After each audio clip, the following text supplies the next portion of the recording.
ইনকিলাব মঞ্চের মুখপাত্র শরীফ ওসমান হাদির বিচারের দাবিতে ইনকিলাব মঞ্চের নেতাকর্মী এবং শরীফ ওসমান হাদির স্ত্রী সেই বিকাল থেকে আমরা কিন্তু দেখেছি যমুনার সামনে অবস্থান করতে। দর্শক, এখন রাত গভীর হয়ে গেলেও তারা কিন্তু এখনও সেই একই জায়গায় অবস্থান করছেন। যদিও ইতিপূর্বে আমরা দেখেছি রমনা জোনের ডিসি মাসুদ তিনি কিন্তু ইনকিলাব মঞ্চের যে সদস্য সচিব জুবায়ের তার সাথে কথা বলছেন এবং তিনি কিন্তু আশ্বাস দিচ্ছেন যে প্রধান উপদেষ্টার বাসভবনে তিনি কিন্তু প্রবেশ করে এই বিষয়ে জানাবেন এবং তারপরে সেখান থেকে যে সিদ্ধান্ত আছে সেটি জানাবেন। যদিও সেটি প্রায় 1 ঘন্টা অতিক্রম হয়ে গেলেও এখনও কিন্তু সেই সিদ্ধান্ত জানানো হয়নি এবং তারা কিন্তু সেই সিদ্ধান্তের জন্য এখনও অপেক্ষা করছেন। যদিও ইনকিলাব মঞ্চের পক্ষ থেকে জানানো হয়েছে যে তারা সেই সিদ্ধান্ত আর কিছুক্ষণের জন্য অপেক্ষা করবেন। যদি সেই সিদ্ধান্ত তারা এখনও জানতে না পারেন সেক্ষেত্রে তারা নতুন কর্মসূচি ঘোষণা করবেন, এমনটা কিন্তু আমরা জানতে পেরেছি। দর্শক, আপনাদেরকে যদি জানিয়ে রাখি, এখানে কিন্তু ওসমান হাদির স্ত্রী তার যে 11 মাসের একটি সন্তান আছে, সেই সন্তান কিন্তু বাসায় রেখে তিনি কিন্তু এখানে অবস্থান করছেন এবং তিনি কিন্তু যে ব্যানারটি নিয়ে এখানে অবস্থান করছেন জাস্টিস ফর হাদি, এই ব্যানারে তিনি কিন্তু এখানে নিয়ে বসে আছেন। এবং দর্শক, যেমনটি বলছিলাম, গত 12ই ডিসেম্বর শরীফ ওসমান হাদির উপরে যে দুর্বৃত্তদের গুলির আঘাতে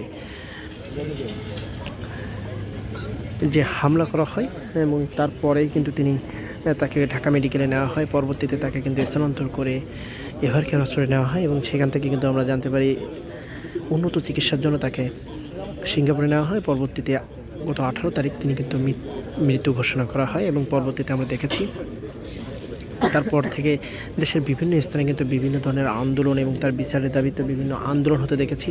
সেই ধারাবাহিকতায় কিন্তু আমরা আজ এখানে তথা এই যমুনায় প্রধান উপদেষ্টার যে বাসভবন, সেই বাসভবনের সামনেই কিন্তু তারা অবস্থান করছেন এবং তারা বলছেন তাদের আজকের যে দাবি, সেই দাবিটি হচ্ছে দেশের প্রশাসনের বা দেশের আইন শৃঙ্খলা সঠিকভাবে তাদের বিচার করতে না পারে তারা কিন্তু এই বিচার জাতিসংঘের অধীনে আওতায় এই বিচারের কার্যদিন তথা এই বিচারের যে সেই তদন্ত তাদের হাতে দেওয়ার জন্য প্রধান উপদেষ্টা বরাবর তারা কিন্তু জানাচ্ছেন এবং তারা আশা করছেন যে প্রধান উপদেষ্টা ডক্টর মোহাম্মদ ইউনূস তিনি কিন্তু এই বিষয়ে তাদেরকে সাহায্য করেন এবং তিনি কিন্তু জাতীয় সংঘের বরাবর এই বিষয়টি উপস্থাপন করবেন, এমনটা তারা আশা করছেন। এবং আমি যদি এখানে প্রশাসনের বিষয়ে, যদি নিরাপত্তার বিষয়ে যদি আপনাদেরকে জানানোর চেষ্টা করি, আমরা সেই সন্ধ্যা থেকে দেখেছি এই যে বাসভবনের প্রধান উপদেষ্টার বাসভবনের সামনে যে রাস্তা, সেই রাস্তায় কিন্তু সম্পূর্ণভাবে বন্ধ করে দেওয়া হয়েছে এবং আইনশৃঙ্খলা বাহিনীর একটা জোর দেখতে পেয়েছি। অধিক আইনশৃঙ্খলা বাহিনী মোতায়েনও কিন্তু এখানে আমরা দেখতে পেয়েছি। যদিও এই রাস্তাটা কিন্তু আমরা যতটুকু জানি 44 ধারা জারি, তারপরেও কিন্তু আমরা এখানে অধিক এক্সট্রা কিন্তু আমরা আজকে নিরাপত্তা দেখেছি এবং বিভিন্ন গোয়েন্দা সংস্থা তারাও কিন্তু এখানে দায়িত্ব পালন করছেন।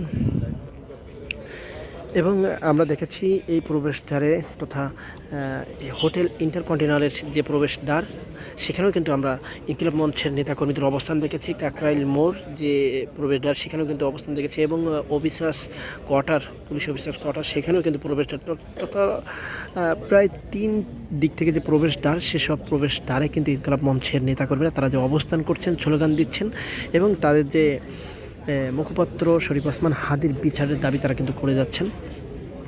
এবং আমরা এখানে যে আব্দুল আল জাবেরের কথা যদি বলি, তিনি কিন্তু বলেছিলেন যে আমাদের দাবি একটাই, ডক্টর মোহাম্মদ ইউনূস তথা প্রধান উপদেষ্টা তিনি তাদেরকে আশ্বাস দেন যে তিনি জাতীয় সংঘে বরাবর তিনি দরখাস্তটা দিবেন যে শরীফ ওসমান হাদির বিচার জাতীয় সংঘের আওতায় হবে। এই দাবিটাই তারা কিন্তু জানাচ্ছেন।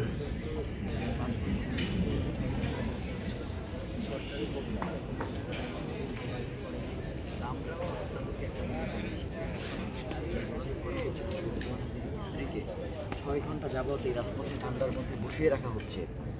আগামীকাল যখন জনসমুদ্র তৈরি হয়ে যাবে, পুরো ঢাকা শহরে বিভিন্ন জেলা উপজেলা থেকে অলরেডি মানুষ রওনা দিয়েছেন।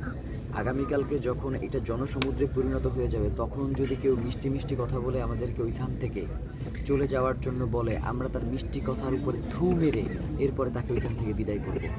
মানে শহীদ ওসমান হাদিকে নিয়ে রাষ্ট্র অনেক তালবাহানা করেছে, আর কোনো তালবাহানা সহ্য করা হবে না। আমরা আমাদের জায়গা থেকে সর্বোচ্চ ধৈর্যের পরিচয় দিয়েছি, কিন্তু রাষ্ট্র মনে করেছে আমাদের এটা দুর্বলতা, যার কারণে আমাদের জায়গা থেকে এখন থেকে সর্বোচ্চ প্রতিরোধ শুরু হয়েছে। এবং এখন থেকে আর কোনো কর্মসূচি সহজ হবে না, এখন থেকে কঠিনতর কর্মসূচি আমরা ইনশাল্লাহ বাস্তবায়ন করব। এবং এইখানে যে বসেছি আমরা আশ্বাস না পাওয়া পর্যন্ত এখান থেকে উঠবো না। ধন্যবাদ। দর্শক যেমনটি বলছিলেন, কঠিন কর্মসূচি তথা আগামীকাল তারা কিন্তু দেশের সর্বস্তর থেকে তাদের যে নেতাকর্মী, তাদের যে সমর্থক, তাদেরকে কিন্তু ঢাকায় আসার আহ্বান জানিয়েছেন এবং তারা বলছেন যে আসছে এবং তারা বড় কর্মসূচিতে যাবেন এবং তখন কোনো প্রশাসনের কথা তারা কিন্তু কোনো শুনবেন না, এমনটি কিন্তু বলছিলেন আব্দুল্লাহ জাবের। অর্থাৎ তারা বলতে যাচ্ছেন রাতে তারা এই বিষয়ে সমাধান চান এবং তারপরে তারা এখান থেকে চলে যেতে চান, এমনটা কিন্তু তারা বলতে চাচ্ছেন। এবং সেই সমাধান যদি না আসে সেক্ষেত্রে তারা আগামীকাল বড় ধরনের কর্মসূচি দেবেন, এমনটা কিন্তু আমরা তাদের কাছ থেকে শুনছি এবং তিনি যেটা বলছিলেন সেটা আপনাদেরকে শোনানোর চেষ্টা করছিলাম। দর্শক, এই ছিল সর্বশেষ আপডেট যমুনা তথা প্রধান উপদেষ্টার বাসভবনের সামনে থেকে।